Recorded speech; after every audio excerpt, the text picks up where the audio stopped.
Welcome guys, gals and non-binary pals to this week's episode of Buffy Boys, your weekly review of Buffy the Vampire Slayer from a queer, literary and feminist perspective. My name is Joel, I'm one of your hosts, and with me as always is your other hopeful co-host. Brian, hi, how's it going? Hi Brian. How do we do this? I can't remember, it's been so long. As is tradition, we have to remind everyone that just to preserve the quality of the podcast, we have not spoken since the last episode. Yeah, we've just been avoiding each other around the house. It's been, like, I think probably fair to say, like a relief more than anything. But we are now back in the podcasting dimension from which we operate. So this is like going to be much in the tone of season 7 of Buffy itself. A lot of first lasts as well, because this is going to be the last first episode of the year we do kind of thing. We're kind of our first coming back after Christmas thing. For sure, though, to be fair, it's only the second. Yeah, but second can be last as well. It is weird that, in some ways it feels like this has taken forever, but also it's only been 2 years since we launched the first episode. It's been 3 yeyears. It's been 3 years, but it's just the fact that we did it while the world went through a time warp as well, so it's been elongated, elasticated. 100%. The majority of this podcast has happened during COVID. Anyway, okay. I'm excited though. Good, I'm glad. Here is your Buffy on summary. This episode is season 7, episode 19. It's Empty Places. It was directed by James A. Contner, who last directed Potential, and this is his final episode. And it was written by Drew Z. Greenberg, who last wrote The Killer in Me, and it's also his final episode. It was first aired on April the 29th, 2003. And summary for you. The populace of Sunnydale leaves. Caleb beats Buffy. He and the First are manipulating her. First, Faith takes the Potentials to the Bronze, where they are attacked by possessed police. Buffy, misunderstanding, beats Faith. Faith and Wood bond. Buffy decides to go back to the winery en masse. Everyone refuses, and the Potentials reject her leadership in favor of Buffy. Faith, Buffy leaves. It's right in the name. It's Shadow Valley Vineyard. Why winery? It's so true. They call it a vineyard multiple times through the episode as well. Yeah. I really think that these summaries were not written by someone who had recently watched the episode. Yeah, well, if that's the case, they're actually pretty good in that fact. Yeah, because That's true. I only watched the episode last night. I was like, oh yeah, there were policemen in this episode. It's important to denote that the context in which we watched the episode was that we got our booster shots for yesterday afternoon. Or yesterday morning, really, and we were both feeling like dog shit by the time we had to sit down to watch the episodes. Really, as the episode went on, I felt the colour draining out of me. Yeah. But it felt very, along with the tone of the episode, I was like, yeah, this is about right. Yeah, absolutely. It was tiring. And then we both went to bed and shivered, which was great. Actually, I wasn't too bad. I think I was mostly just a little bit fatigued, but you got quite sick. Yeah, I was quite sick, but I'm also quite dramatic. And so the intersection of those two things meant that I was having my own little passion play in the spare bedroom. True that. Okay, so in terms of the Bronze Banter this week, I suppose we'll just go over a couple of the different things we watched over the last couple of weeks. Yeah. Well, I also think so Bronze Banter, and it's going to be like the Bronze is closed now. This is a wrapping up party for the Bronze. It is. Okay, so here's a swan song for the Bronze. We will be continuing to do the Bronze Banter. I presume we'll do the Bronze Banter in our Angel elongation. No, I'll figure it out. You think with all the Wordle we've been doing recently, we would have had more alliterative or kind of stuff to hand there? I would argue that Wordle has nothing to do with your vocabulary or language skills, and more so to do with process of elimination. I actually think it's made me stupider. But I think so too. So, in terms of Bronze Banter, we have a couple of things we watched over Christmas break. I think I would say the number one thing that absolutely blew us away was We Are Lady Parts, right? So there's something else that I cried at that night that we watched We Are Lady Parts. I can't remember what it is now, because we watched two things and I cried at both, and I felt embarrassed. I don't think it was Queer Eye, because Queer Eye wasn't out at that point. And we don't talk about Queer Eye because, Jesus Christ, how gauche. But We Are Lady Parts, it is an English, set in London, TV show, 6 episodes, released this year around the summer. We noted it at the time, as I'm not in the podcast. I think we both saw it coming out and getting good reviews, and then didn't go and watch it, like fucking idiots. it came up on a couple of different year-end lists, and we were like, okay, cool, we'll go back to that. That'll be great. I think one night we were like, oh, let's just watch all new TV shows. So we did that. So I think we got into that night. We started watching Girls 5 Eva, We Are Lady Parts, Only Murders in the Building, and Dickinson. So anyway, We Are Lady Parts is about five. I was trying to think how many. 5 Muslim girls women in London who are in a band. Oh, yeah, specifically a punk band who, for by different routes, come to playing a punk band together, and it's just joyous and really good. Joyous, funny, in depth, and you kind of get I got a moment towards the end where I was like, God, this feels so fresh, and it's like, that is fucking depressing. Yeah, because the freshness here. But I mean, it's very funny. It's very well performed. Like, there are a couple of performances there which are stand out, brilliant, clearly actors going somewhere major. But like, there is no variety of representation of Muslim characters whatsoever. You broadly speaking, yeah. You don't get shows where you just get to explore different representations of. Muslim women, certainly, and like they're not like there are some Muslim women in it who come from more conservative backgrounds, some who come from more liberal backgrounds, and one of the interesting things is like the main character, you kind of expect her parents to be. Oh, I certainly, through my own prejudices, expect her parents to be quite strict.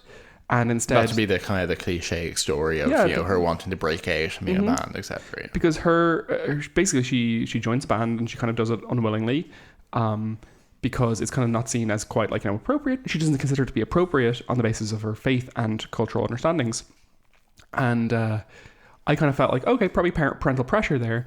No, her friend group definitely have more conservative perspectives, and her parents are kind of like little hippies, Muslim hippies. And it's just like, I've never seen that before, because people are willing to make it, not because there are not people like this out there and people who want to write this. It's because people will not make the fucking TV shows or the movies. Yeah, it's a plurality of experience. It was really, I suppose, refreshing and enjoyable to see. Because watch.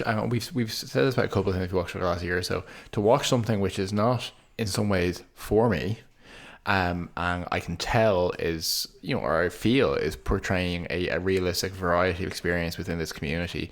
And gradations of different experiences, in a way that I'm sure is very recognizable, very familiar to people in that community, and I can feel that authenticity is the word I'm looking for here. And yeah, just there's something really worthwhile to be said about, even though the basic plot of something like this might be a familiar plot, when it's through the lens of a different kind of experience, a different background, like, it is a whole new thing. Because I think it can be easy to say, oh well, we've seen Underdog go to Battle of the Bands, etc. before. It's like, no, you've seen a very, very specific version of this. You might as well say, oh well, we've seen one romance film before, so therefore what can something new come to it? Well, in a very similar way, like, Bend It Like Beckham is probably one of the only important sports show movies from the noughties, because it takes a completely different approach to it and shows it through different lens, and it's like making new through inclusion, And the music was great. Let's not undermine that. The music was, well, I fucking love punk. I love punk music, just any situation. Anyway, it was wonderful. Huge recommendation. It's 6 episodes, or maybe 8? 6 episodes. I'm pretty certain it's 6 of half an hour. Like, you have no excuse not to. And season 2 is coming this year, I believe, or coming soon. Everything we watched over Christmas that we enjoyed was just in the process of being renewed for a second season, which was quite enjoyable.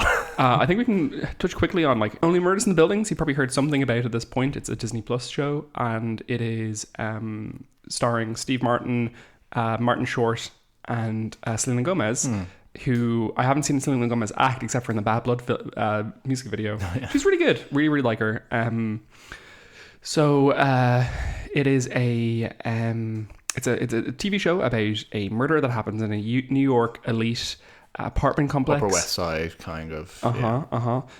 Steve Martin is had previously starred in some sort of MacGyver role on TV, and is now at a loss of what to do. And it's a mystery show where there has been a murder that's happened, and the three main characters start a podcast trying to figure out who did it. Brilliant twists and turns throughout. Incredible performances, genuinely funny, genuinely like sweet and stupid. And I saw one place that said, like properties such as Jane the Virgin, it through parodying a format, i.e. the telenovela for Jane the Virgin, or murder podcast and mystery, true crime specifically, true crime, in Only Murders in the Building, they have not only become a great instance of that thing, but also have transcended it and have made commentary on it, and it's just like, it's so true. Yeah, but to make worthwhile insightful commentary, to do a good version of that, you need to understand the thing, and you kind of need to love it a little bit. You do need to love it. I think so too. Very, very high production values, not a indie pick by any stretch of the imagination, but like just kind of a lot of fun to watch. Yeah, hugely enjoyed it. And actually, one thing I'd say is I think our TV list this year, it was lacking. Go read the AV Club TV list, top 25 TV shows for the year. It was really, really comprehensive. It was missing Sex Education and Pen 15, which I really, really disagreed with, but whatever. So the next thing we watched was Dickinson. We only watched, like, I'd say 4 or 5 episodes of that so far. It's really good. It's Haley Steinfeld who is in stuff like Hawkeye, Kate Bishop. I was like, girl Hawkeye. Kate Bishop. Hawk girl, not Hawk guy. So she was in Bumblebee back in the day. She was in a great indie film called The S07E19 with indie-ish film with your man, whatever his name is, fucking guy from the Hunger Games and True Romance. Peter? No. Oh, sorry, the other guy. Famous actor, man. Yeah. Woody Harrelson. That was really good. She did the voice for Arcane, the main character in Arcane, whose name I can't remember now. The main character, Vi. Yeah. And relevantly Vi, I suppose. And there's something else she was in recently. Anyway, she is wonderful. I really like Haley Steinfeld as an actor. In this, she's playing Emily Dickinson, but Emily Dickinson by way of Sofia Coppola's Marie Antoinette, in the sense that they are specific interpretation. It is specifically people in their late teens, young 20s, being teenagers in the 18th century. So essentially, and we're not quick on this because this just finished its 3rd season, but we kind of came to our attention, and it is much of the milieu of Emily Dickinson's life, but through the tone of modern day teenagers. And that sounds bad, and it's not. It's fun. It's irreverent. If that sounds bad to you, inspect. Why do you think that? It could be cringy. It could be like, hello, fellow kids. That was my fear. Everything Haley Steinfeld touches, I've loved. She really is a mark of. I love. Except for Ender's Game. Was she in Ender's Game? She was the main girl lead, as in like teenage girl lead. Well, sure, but also so was Sex Education in Ender's Game. True. So it's not their fault. It's Butterfield, no. And actually, funny enough, we noticed coming back and watched the old Bad Blood video. She's also in that as well. She is, yeah. But yeah, so we watched 4 episodes so far. I'll keep watching it. It is incredibly consumable. It has so like super queer shit, like right from the jump. Not super beholden to like highly proven historical facts, but definitely like taking an angle and going with it in a way that's like quite provocative. I thought, I'm really happy with it. Emily's parents are played by Toby Huss, who you'll remember from Halt and Catch Fire, who was wonderful in that, and also Carnival and a number of other things. He's fantastic, and also her mother played the unintentional 5th main character from Halt and Catch Fire, because he was so good. And her mother is played by Jane Krakowski, who plays Jenna Maroney in 30 Rock, and taking this role incredibly intensely seriously, I think, in some ways. But with a wonderful comic twist to it. Yeah, absolutely. Like everything she touches, she is like a comic tour de force. She's incredible. So it's a lot of fun. It definitely has, it kind of takes, something which people probably would consider fairly like unenergetic, potentially like, stuffy. Yeah, potentially stuffy, unenergetic Emily Dickinson's poetry, and kind of puts in this context like this is the age she was, and this is kind of the kind of things which may have influenced her to actually sit down and write. It puts a fire into it, which I find really engaging. I think it's a great jumping off point for anything. Is saying, well, listen, let's just do it. You know, I just also really love Emily Dickinson's poetry as well, which really helps. We watched Girls 5 Eva. I mean, we won't talk about that actually now because we haven't finished it. We will finish it soon because it's only in the process. It's a very 30 Rock show, basically. 30 Rock, stupid, funny, girl lots pop of girls. Band from the 90s comes back to, well, not 90s, even the 2000s probably, it comes back together. Yeah. Very good. We watched Encanto, which I thought was a pretty okay film. Like I would say 7 out of 10 at best kind of thing. The Disney film du jour. Disney film du jour. Music by Lin-Manuel Miranda. I think he did... I think he might have written it potentially or directed it. No, he didn't direct it because his directing like his first directed piece was Tick Tick Boom, which I also watched last week. But Encanto, you've probably already seen it at this point. If you haven't, like, you know, it's enjoyable. It's very family friendly. It is set in a Colombian-ish country, definitely strongly intended to be Colombia, but not quite explicit. And it's about a family.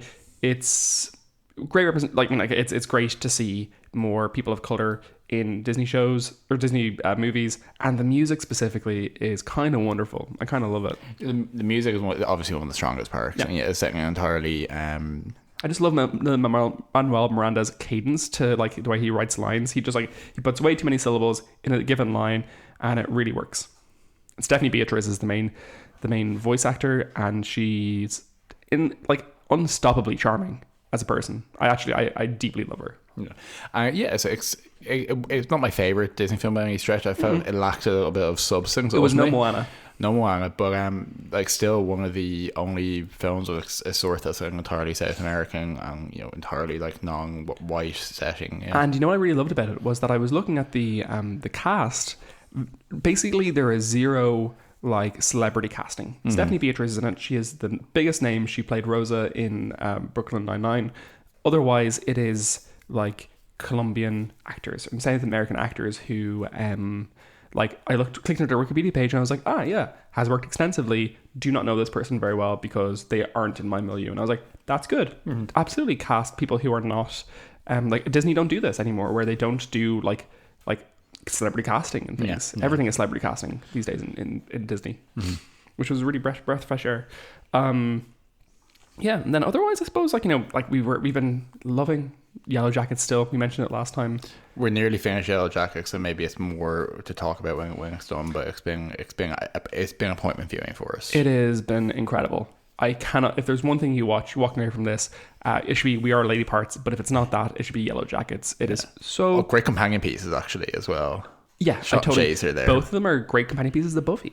Yes. So absolutely go off and watch Yellow Jackets, please. I am begging you. Christina Ricci demands it. And then finally, I suppose, I was I personally read a lot of Berserk over Christmas. I did the entirety of the Conviction arc in the space of 2 days.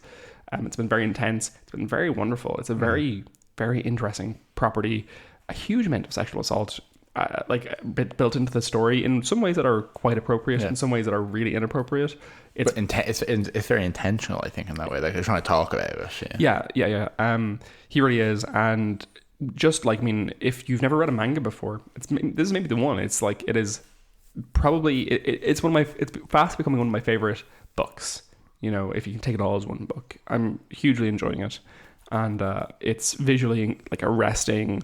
Incredibly intentional, and I really love it. And Joe, what all did you kind of go through over Christmas? I suppose the last thing I would mention on video games is I played a lot of a game called Returnal, which is a roguelike kind of third person shooter.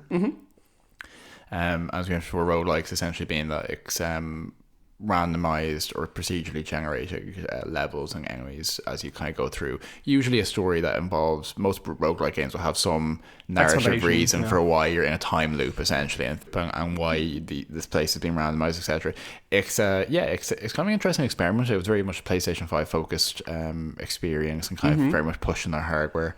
I enjoyed the process of it a lot. It was a great podcast listening game. Very much borrows a huge amount of theme and visuals from Alien, rather than Alien. And yeah, it was mechanically challenging and kind of definitely had some specific spooky moments that were worth the price of entry. And I actually think it's probably a pretty good jumping on point for people who might not have a lot of experience with necessarily even shooters or roguelikes, or the value of that, because it has a little bit of a learning curve, but it's actually quite pulls you through, I think. And it was haunting. I thought it was kind of really one I didn't think I would enjoy as much as I did, and then I kind of really got lost in the mechanics of it. Excellent. Well, speaking of a return, Al, that's your name now, Al. People sure are leaving Sunnydale. They are. A haunting space beset by grief.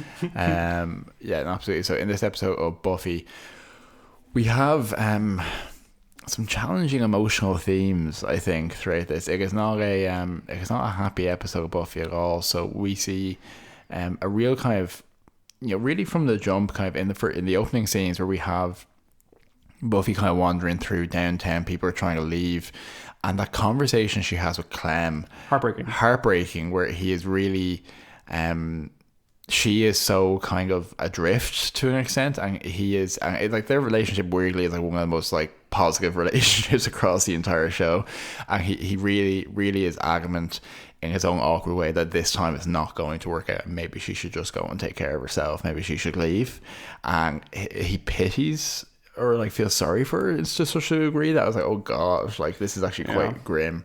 And then so we see kind of a lot of losses here. So we see people are leaving Sunnydale. The high school has been shut down. And we have our last appearance in this episode of the Bronze, as kind of like a sending off party for it, essentially. And obviously the whole thing leading towards really the real dissolution of Buffy's support network. Yeah, seriously. It was very much all those things. What was your overall thought about the episode?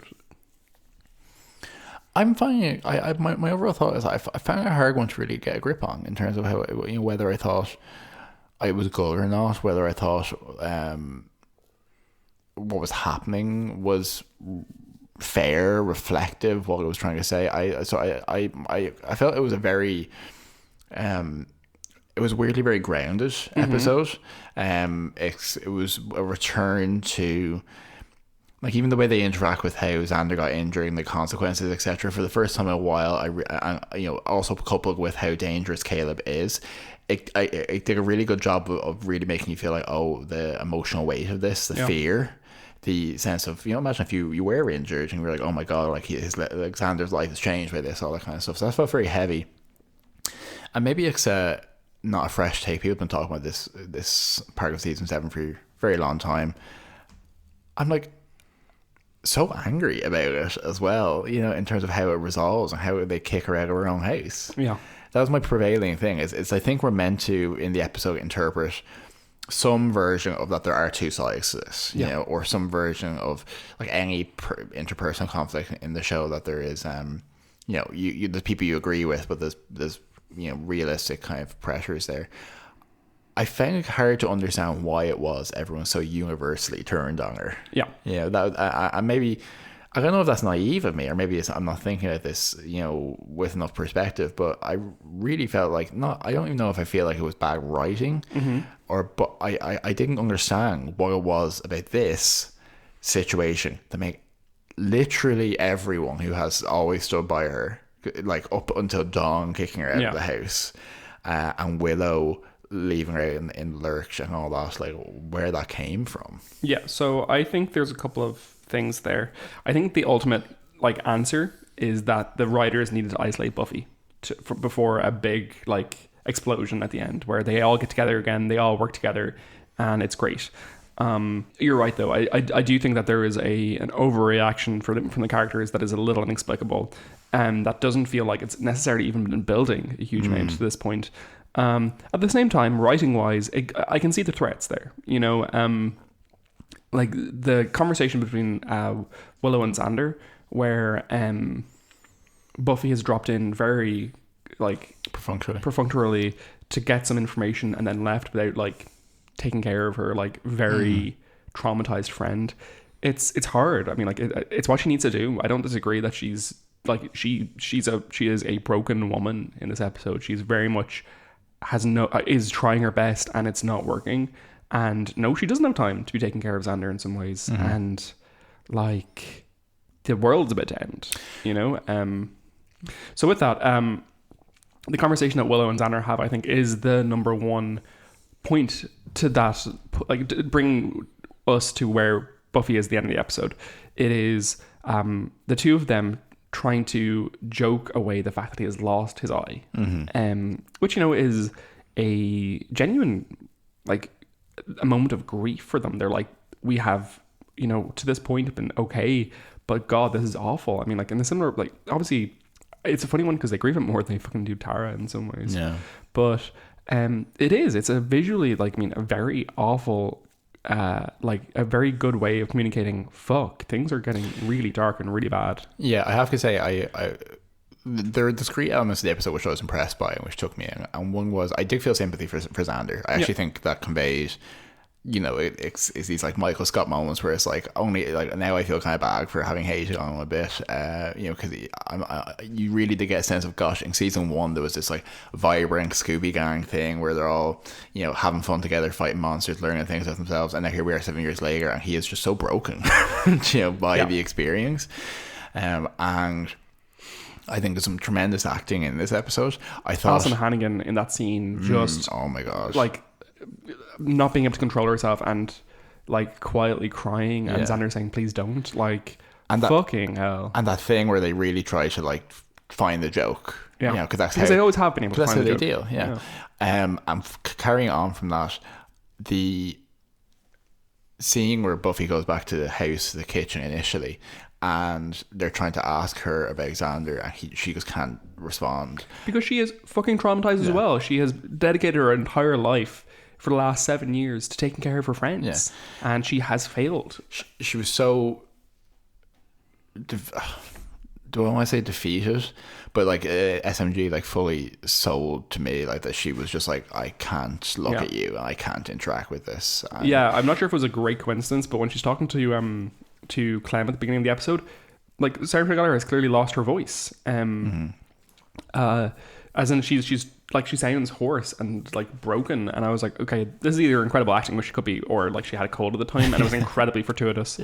But she sounds so sad and so tired, and she just feels sad and tired and distraught through the episode, and it's very well done. But I do think that moment, that stuff is like, that's what's communicating to them, like, you know, to at the end of the episode, oh, this is no longer working and we are losing, you know. And the thing is that, like, the reason everything like that happens at the end of the episode is that the people who usually would be the people who are saying absolutely not, we're not doing this, are the proper Scoobies. It is Giles, Xander and Willow. Xander can't, he is too broken. Willow is now frightened for Xander more than anything else, you know, and frightened about what had happened to him and that can't happen again. And Giles is deeply frustrated and deeply burned by Buffy's reaction to him in the last couple of episodes, especially around the Spike stuff. So in some ways, I would say through little fault of her own, Buffy is isolated because like, you know, the stuff that Buffy has done has been entirely well-intentioned and all with the idea that she wants to help people. The fatal mistake she's made is trying to do it by herself and trying to take all this responsibility under herself. And she's done that because that's all she knows. That is what she's known her entire childhood, her entire life, is that you have to take the responsibility under yourself and to work it out. And we see here that is no longer working. And that's, you know, this is all leading to a very marvelous conclusion. Like, I mean, again, I think we're going to be pretty critical of Chosen in some ways. At the same time, I genuinely love I love the conclusion of Buffy. I think the season is, we've spoken before, I think it's rushed on the actual details to get to a point, and I've made my peace that ultimately I'd rather it do that than take its time and not get there. Yeah. Because even in this episode, when we have this up at Caleb in the monastery, and there's like the Latin inscription, and it's kind of about, there's actually this secret sword or the secret scythe she needs, etc. Like all of that is quite Deus Ex Machina a little bit, yes. But that's not the point really. It's just to get her somewhere. But yeah, I think I could not see two sides of it in the house, where she was saying, what is happening here? My entire life, as long as I've done this, everyone has been more than happy to let me be the person who makes a decision, makes the hard choices, make the decisions. Like, I mean, in situations like, should I kill my boyfriend in this moment, or like, how do I keep going on when my mother is dead, and stuff like this. And they were all happy to let her do that. And in this moment, they're like, oh well, it's not working for us now. And I agree. And I don't think that. I think she's right in some ways, but I think it's ultimately that her most important allies have fallen, rather than, and all she has to deal with then is a bunch of scared children, rather than a situation where she's actually being berated by the writers in some way, you know? Yeah, no, absolutely. I think it is all in universe. You know, we're not meant to, I think, really agree with the Scoobies on this. No, of course not. But yeah, Rona apparently became the most hated person the entirety of the Buffyverse this week when this episode aired online. Because of her comments, and like especially the ding dong, the witch is dead. That was an unusual writing moment, given that Rona hasn't been communicating anything like that at this point. Yeah, it's weird because like the whole thing also had the tone of like a workplace disagreement, or like I said, like fighting with people in college or something, where it's like there was also this awkwardness where people said things that they really probably shouldn't have said, or people suddenly had to speak up, and everyone had to had something to say. Like I could have fucking killed Robin Wood. Like honestly, like who are you? What a prick! Like this episode, like what was it he said? Like Faith has the floor. Like Faith interrupted Buffy while she was talking, and Buffy like responded, and Robin Wood was like, Faith has the floor. And it's only because Buffy put him in his place, basically, you know. And I don't know, I thought Robin was going to be a much more, I don't know, virtuous character, or like likable, like good character. As in, like, unfortunately, I don't think she has enough writing to be either direction. I think this is in contradiction to a lot of warm and good things he's done. I do see from this episode and from how things have progressed why definitely the stuff about Rona being frustrating and why people are frustrated with Kennedy. I think it's not an inconsistent characterization. I think she's privileged. She has this attitude of Kennedy, specifically, not Rona. Kennedy, sorry. Like the Rona stuff is kind of bungled up with that, whereas like these potentials are so fucking annoying at the moment. But the Kennedy stuff, where she's kind of ditching out class, but also saying we need to take a vote and all this kind of stuff. But she conveys a sense of privilege, which is a sense of naivete, like the way she was like saying earlier in the season, oh well, we're all super strong, let's just go fight it now. So I think that's consistent. It's just not likable in these moments, But if this is where you want to go, where Buffy's isolated, you need a character who can be unlikable, someone who doesn't have a deep emotional connection to Buffy, who hasn't seen her at her best in a way, But yeah, I think Kennedy, arguing with Willow, and then Willow being like, oh, I'm not actually standing up for Buffy, like that's absolutely heartbreaking, and then you have Buffy like leaving and still saying to Faith, take care of them. Buffy is our hero. She's a hero. She's our hero forever and always. I'm not offended by Dawn's reaction in some ways. I think that as a child he was traumatized and scared at this point, and saying like, listen, I don't think this is working. I think we need a different way to do this. I don't think she really says get out of the house. I think she says I need you to leave. Yeah, which is different to get out. And I think I think she's doing her best as well. The person who comes out best in all this, of course, is Faith. Apart from Buffy, who is trying really hard but failing. Faith's response is like challenging Buffy's leadership and saying, "Hey, what are you doing?" Because that's what Faith has always done, and that is what Faith should do as Buffy's shadow self, as Buffy's resolving inner confusion. Is Faith should be saying, we should be doing a different thing. Let's try a different thing. But Faith, while doing that, is not mutinous. She is She is disagreeing. She is not. She's not offensive in the way she does that. I think that's very important. I think that's when Faith goes out afterwards to say, "No, we're not doing that." I don't want to do this. We need you, basically. And Buffy says, "No, listen, I've lost their faith. Their faith, yeah. But you can, and please take care of them." And Faith, there's a moment of genuine understanding where Faith thinks, "Okay, she's probably right, and what I can do best here is do my best." Faith and Buffy have and will always have an understanding Slayer to Slayer that other people don't have. And I think Faith has always shown a level. Do you ever listen to a phrase you say and just think, Jesus Christ, what's happened to our lives? We're in the weeds here. But it's true. Like, I think she has a respect for Buffy that isn't always a like of her. But, you know, she knows there's things here that the others don't get, you know? Which is why it kind of makes it such an interesting problematization in the conclusion, in the finale, where if that's the case, and there is something that I think Slayers experience and know that others don't, and now everyone's a Slayer. What does that mean? Well, I think, you know, what it means is that, like, you know, when you take one person who's isolated but powerful and you redistribute the power, like, that's like enabling many people, you know, and, like, you know, de-isolating certain people. Yeah. But it interacts with that kind of, you know, constant kind of re-examination of that, where a lot of that kind of power and isolation, or a lot of that, you know, minoritization in some ways, because Slayers are kind of a minority, they're fighting against evil and all that kind of stuff, and how much of that identity is based on scarcity. Do you know what I mean? And if you broaden that, if it's still the same sense of identity, which I think is like an unanswerable question. Like the process of talking about it is the end goal, really. Yeah. And I think, to a similar note, what I thought that the episode did well in terms of trying to ratchet up this, you know, I think this episode introduced real stakes for the conclusion. I really felt, you know, I think I looking at this episode, I was like, okay, the early season, while there's menace and portend, I didn't necessarily feel danger, personal danger, threat. You know, in this episode, like, people are leaving Sunnydale. Buffy is completely alone, and I've come to think that Caleb's character is actually a really useful, like, element here, because should have been introduced earlier, but very useful. Should have been. He is very, very threatening, and he makes me very angry. And the way he talks about it's unvarnished, it's uncomplicated. Yeah, and it's very familiar. He's odious. It's odious, and it's very familiar. It's very real, you know. And the way he talks about Buffy and talks about women and interacts with her, and that sense of, you know, like, he has a power, like a force over her that she can't fight back against yet. It focuses your anger in the way that the first ancient evil doesn't quite, you know. Absolutely.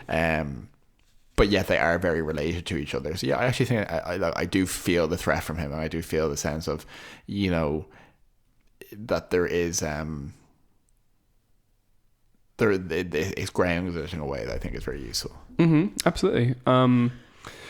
Yeah, no, I think Caleb is useful, like, thing to have on the chessboard here. It's definitely useful. I think one thing we can do here as well is we can compare this episode quite extensively to Dead Man's Party, which is season 3 episode 2, I think, where Buffy returns to Sunnydale, having been gone in Anne, and her friends are dicks to her, and so is Joyce. They all treat her like a spoiled child who's run away, and we never really get resolution there, where Xander and Willow treat her like crap and are really mean to her, and they throw a big party, and they do not want to talk to Buffy at any point, and none of them think to ask, hey, what's happening with you, you know?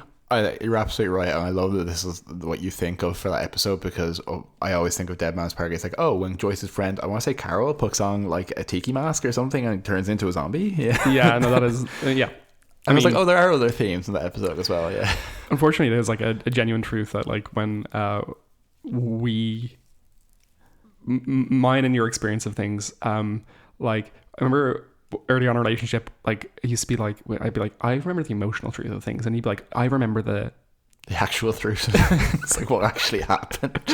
I think I just have a better ear for interpersonal shit, and when it comes to this kind of stuff, than you do, and you have a great memory for, like, detail and like genre. And together we're almost a whole person. Nearly. Maybe someday Ludo can, like, you know, grow a heart, and then we'll have like a perfect trifecta. Yeah. I'm just kidding. Ludo is full of heart. But he's mostly heart, actually. Heart and nose.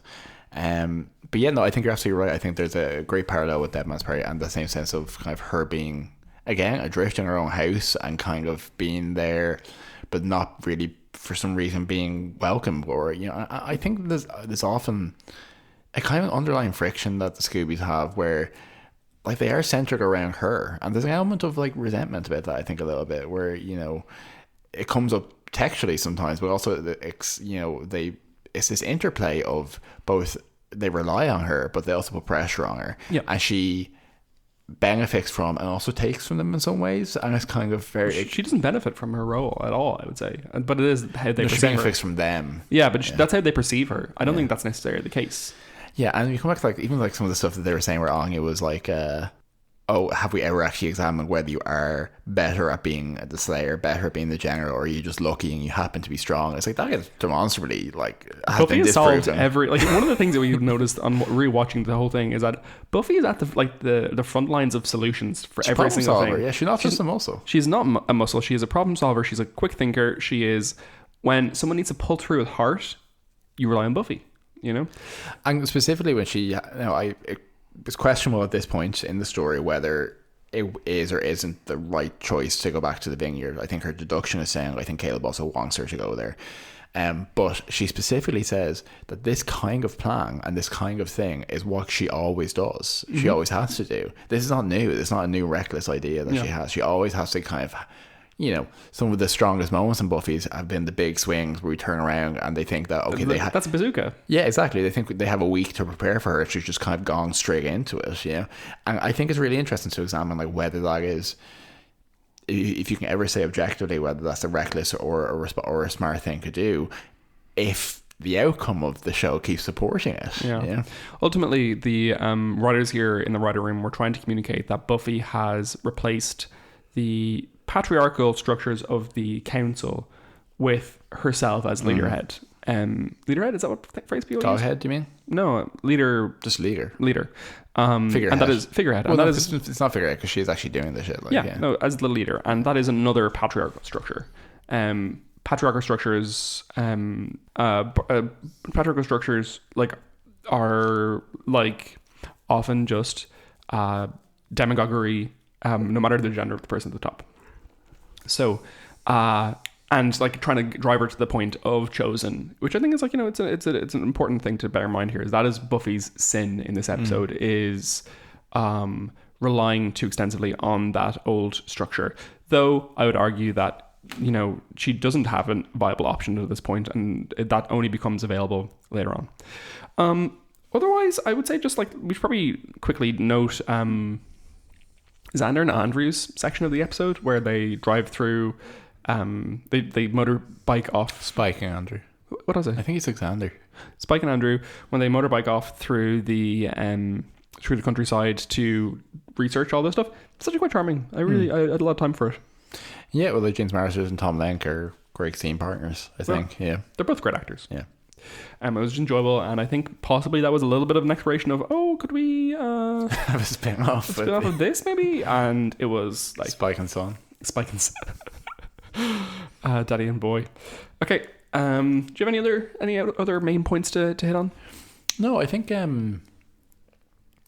that's it for me on that. I think it opens up a very interesting space emotionally for the show, which it hasn't quite gone to the depths of before.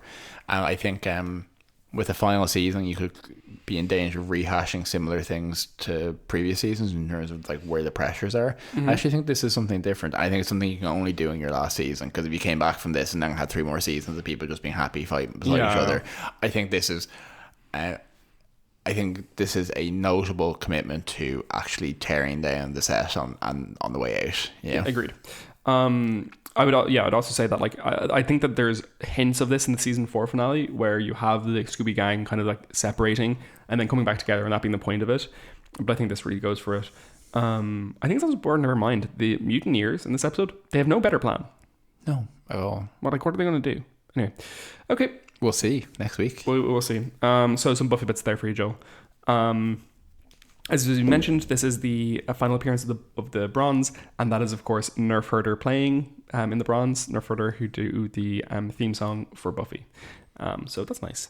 The Officer Monroe, who is one of the like misogynistic cops, is also the misogynistic Billy from season 3 of Angel, who was in that great episode Billy. Yeah, which is really interesting. Which is such a weird little side plot in this episode, because the implication is they're being hell-mouthed, but it's also like they're not possessed. They're just kind of like amped up a little bit. And a lot of what they say, where it's like, you know, they're just waving their guns around or just saying, you know, I have no problem, like, you know, beating you up or shooting you or whatever. It just felt like this is a bit, you know, a bit close to home, to be honest. I know, yeah. The inscription that Spike finds in the monastery is monastery or seminary? Monastery. It must be a seminary because he's a priest, not a monk. I feel like it's described as monastery, despite that. So it's in Greek letters, but it's actually a transliteration of Latin. So it's actually Greek letters communicating Latin words, whereas the other way around is far more common because Greek is much older than Latin. And apparently when Spike reads it out with blah, blah, blah, the and stuff, it's like, well, where are you getting that from? It's not fucking, anyway, whatever. But someone on IMDb wanted to write an essay on the transliteration of that, and I wanted to condense it down. Anyway, and I think it's worth bearing in mind that Anya at one point says that holy water runs off them like they're scotch guarded by the Ubervamps. Not the case. Buffy has thrown true holy water on the Ubervamp the first time she encountered it, and it burnt it. So it did burn it. I think that scene is meant to convey that the vampire stuff does work on them, just not as well. Because I presume if you throw that on a regular vamp, they get more horribly mutilated by it, kind of thing. Yeah, absolutely. And yeah, I think that's most of my my Buffy bits as far as I know. The onion flower conversation, onion blossom flower, wherever they are, which neither of us ever had, and sounds kind of awful. It's a fascinating conversation and very, very fucking funny. I don't know, I just really enjoyed it. I wouldn't say very fucking funny, actually. It's just generally funny. Anyway, what do you think, Joel? Do you have any Buffy bits? Yeah, a couple of things I noticed. I thought that Clem saying that he's cutting down on eating cacks because of cholesterol morals was genuinely funny. Yes. I thought that whole thing worked really well. That weird thing of while the town is collapsing, Giles pretending to be from Interpol to get like records and stuff was weird, and probably one of the last examples of research, like, say, that probably happens on the show. Yeah. This kind of actual laying out the material to try and research. I also enjoyed that in the bronze scene, just the whole thing about Faith taken to the bronze we didn't really touch on, but just kind of showing the contrast in her style, but, you know, also having this kind of large scale party thing, a reason for it in this kind of late stage episode was nice, and Dawn saying that she thinks that you know, they're asking why will a band play during the apocalypse, talking about Nerf Herder, and saying I think this band might be one of the signs of the apocalypse, and I just thought there was a nice like tying together note to all that. I wish I could find out the origin of the phrase Nerf Herder. Yeah, very funny. Nearly got you there. Yeah, you did. Yeah, and that's kind of all it for me, I think. Great. Some fashion notes there for you, Joe. I thought Buffy's brown jacket with the external seams when she's talking to Clem was quite nice. Xander looked properly pathetic in the scene. Very long hair in this episode as well. Yeah, and just really unkempt hair as well, which is, you know, not great. I quite liked, I didn't quite like, I loved Faith's bronze outfit. Showing plenty of midriff, really useful, really beautiful. One of my Buffy bits is that I loved when Dawn jumped on the cop when she's not a potential slayer, she's just like, I'm going to jump on the cop. And I thought that Anya looked absolutely wonderful in this episode in the argument, because she's wearing like a knitted sweater-y thing with like pearls, but again just shows off tons of her midriff, and her hair's quite short and nice, and she just looks, again, youthful, beautiful, and wonderful. How about you, Joel? Do you have any Buffy bits? Just from a fashion point of view, I thought that Dawn's... fashion notes, yeah. Dawn's outfit in the bronze, she was wearing kind of almost like a silky kind of blood red dress. Was very, very fashion. Rowan apparently just owns the one pair of dungarees that she wears everywhere. Yes. Like a cartoon character at this point, yeah. I quite liked Robin's jacket in this episode as well. Oh, yeah? Yeah, it's kind of like a nice kind of like tang suede, yeah. It was kind of very, very fashionable. And I also shout out to the football helmet that Andrew is wearing while he's riding on the on the bike with Spike. Yeah, pretty great. Okay, and a death count. 0 deaths. Oh my god. No deaths in the episode. Holy moly. There's retroactive, like the monk mentions that Caleb killed a lot of people. And he hid while they... And he hid, yeah. But no good deaths in the episode. Okay. And Joel, do you have a rating for me? Yeah, so I think I've decided to go with 6.9 home invasions. Okay, tell me that. Because one thing I think I'm probably being a bit too overgenerous throughout this season, but also I think we can note that like individual episodes are reasonably well written, but the whole thing as a structure together has real lackings as a season. I think that's like there was different points. So. Yeah, absolutely. But I suppose and kind of being a bit more judicious in that respect. I think that there's a number of elements of this episode I find very interesting, and a lot of the interpersonal stuff is very interesting, but I don't know what actually really happened, and I don't really know why we're here with this fight from where we were last week. So, and obviously there was no kind of central organizing like monster or real mission that they had. So I think it was kind of, again, a kind of interesting progression of previous stuff. But this episode, do I feel like it brought anything really new? Not as much. That's kind of just language, just shy of a 7 for me. Just not the most. Not an episode you would revisit out of sequence, if you know what I mean. Gotcha. Oh, absolutely not. No. I would say I would give this episode 7.4. Breakup sex out of 10. It was it was very enjoyable in some ways and quite frustrating. I thought it was well written, and I thought it was for sure lacking in some central structure or aim to it, but ultimately I do see where it's necessary to get our characters to the point that they are going into the finale. And yeah, I don't have much more to say about it than that. Great. Shall we move on to Cordelia Chase?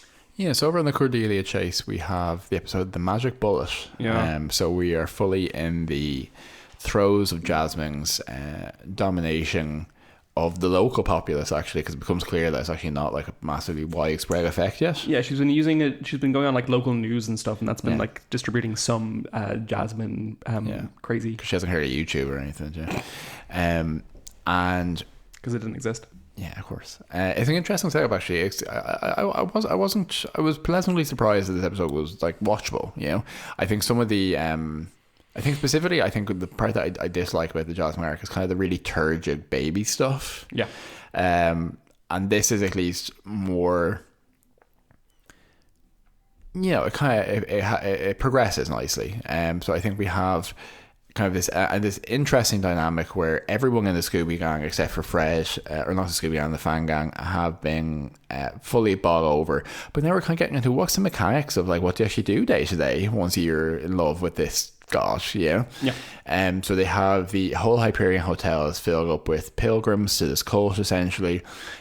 She is kind of going around kind of giving her blessing to people. They obviously got a subtitle guy in for this episode because they make a big point out of her speaking in like Italian and Japanese to people, but also speaking they have a character in it who uses sign language that they've subtitled as well, which is like a weird note. And yeah, so you have two things going on. One is the gang kind of running Camp Jasmine, or as someone refers to them in this episode, the Jasmaniacs, which I think works pretty well. Yeah. And then Fred on the run and trying to find a way to counteract what Jasmine's done. And I actually think the episode is reasonably effective because it focuses on Fred. Yeah, I think Amy Acker like holds the weight of an episode quite well. Yeah.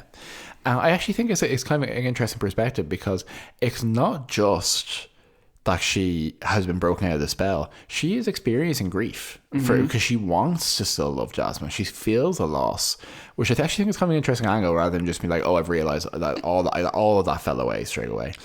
And it's also the fact that while Jasmine's effect isn't fully widespread yet, she's still encountering people who, while they're still themselves, have been Jasmine-fied. So, for example, she goes into a conspiracy theorist bookshop and he's still mad into conspiracy theories, but he also is like thinking about it through the Jasmine lens, you know. It's not just that they all become completely homogenous, you know. So I thought it was interesting.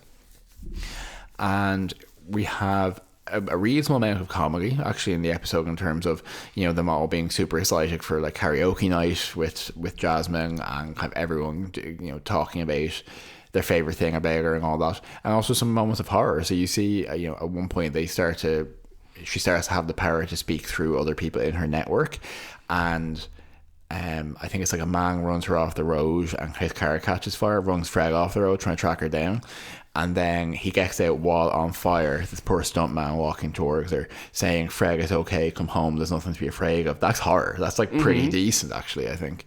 And then there's some monkey business around Cordelia and her blood as well, etc. I actually forgot. It's actually ridiculous that, like, at this point they're like, oh, Cordelia Chase, what we can use her for is her fucking blood that she's giving unwillingly. I actually forgot that we were meant to be looking for her, because up until 4/5 of the way through the episode they hadn't even mentioned her. I was like, oh yeah, sorry, she is actually still a going concern in theory.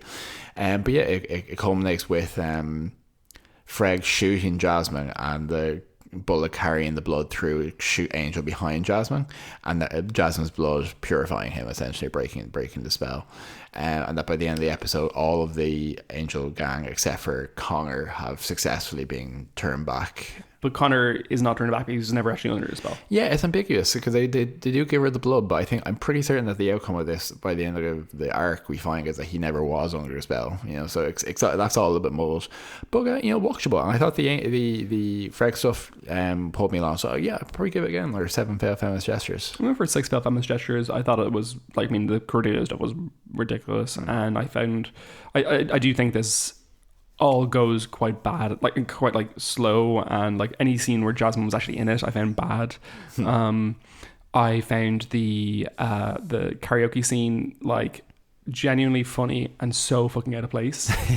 And just a real indication that these writers and actors have no fucking idea what's going on anymore and have lost their ways entirely. Yeah, the scripts feel like they had a lot of rewrites. I would say that these scripts had far too few rewrites. Doesn't work ultimately for me on grand scheme, but it's also charming in some ways, and sure, it was watchable, though I was losing my brain was seeping out of my ears towards the end of it because I was feeling so crap after the we were heavily dosed at the time as well, so that probably was a factor. Okay, well, that's the end of the episode, Brian, so thanks so much for coming along with us. Only 3 more episodes of Buffy left. Wild. Yeah.